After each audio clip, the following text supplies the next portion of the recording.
Friends, आप सभी का मेरे यूट्यूब चैनल आरपी अपडेट्स में बहुत बहुत स्वागत है।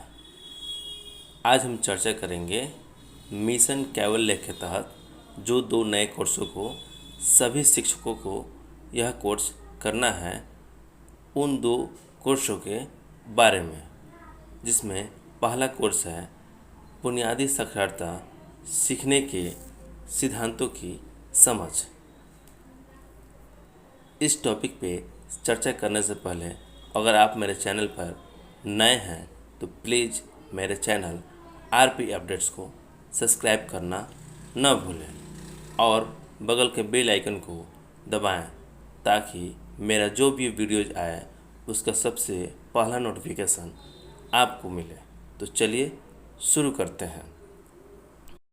आज हम इन दो नए कोर्सों में सबसे पहला जो कोर्स है बुनियादी साक्षरता सीखने के सिद्धांतों की समझ, इस कोर्स के प्रश्न उत्तर को बनाने का प्रयास करेंगे। इस कोर्स के सभी चैप्टर पढ़ने के बाद सबसे अंतिम में प्रश्न उत्तर आएगा जिसका जवाब हमें देना होगा। तो आइए हम शुरू करते हैं, हम हल करने का प्रयास करते हैं। तो चलिए शुरू करते हैं। सबसे पहला क्वेश्चन है सीखने का मतलब। पहला ऑप्शन है पूर्व ज्ञान में वृद्धि, पुष्टि या बदलाव।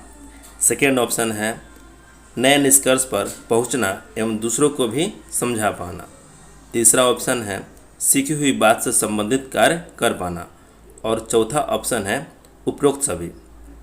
इसका सही आंसर होगा उपरोक्त सभी। इस पर टिक करने के बाद हम अगले क्वेश्चन में चलेंगे। नेक्स्ट पे क्लिक करेंगे।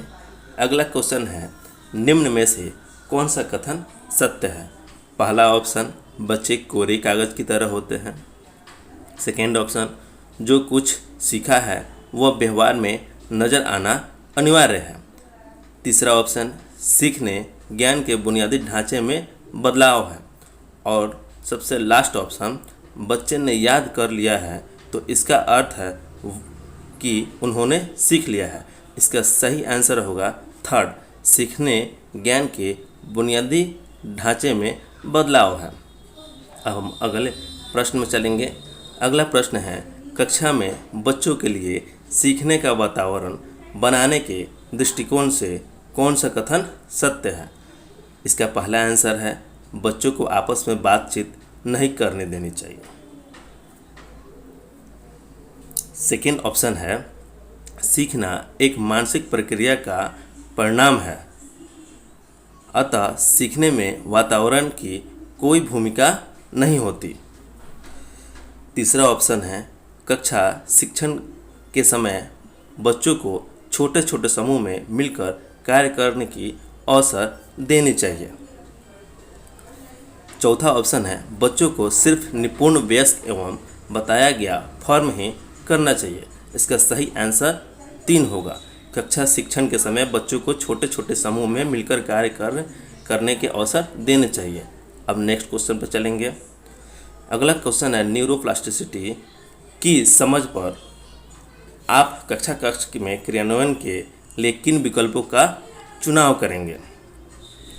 पहला क्वेश्चन है तनाव मुक्त वातावरण में न्यूरॉन्स के बीच सुगमता के संबंध स्थापित होता है, इसलिए भय मुक्त वातावरण निर्माण करेंगे।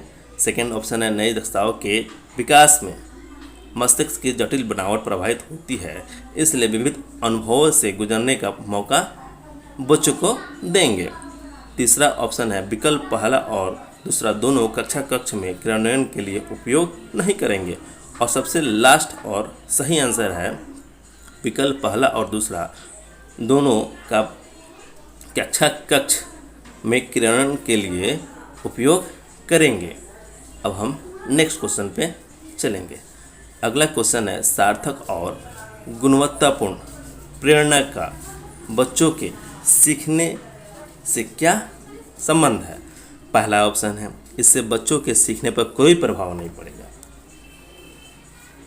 दूसरा ऑप्शन है इससे बच्चों में नकारात्मक दृष्टिकोण को बढ़ावा मिलता है। तीसरा ऑप्शन है इससे बच्चे हर चीज़ के लिए बड़ों पर निर्भर हो जाते हैं। और सबसे अंतिम ऑप्शन है, इससे बच्चों के सीखने की प्रक्रिया को रोचक बनाए रखने में मदद मिलती है।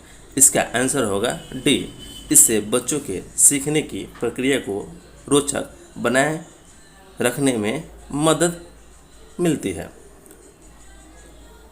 इस तरह हमारा कोर्स यहाँ पे समाप्त होता है। बहुत बहुत धन्यवाद। बुनियादी साक्षरता की कोर्स श्रृंखला का पहला कोर्स यहीं समाप्त हुआ। कोर्स पूर्ण करने के लिए धन्यवाद।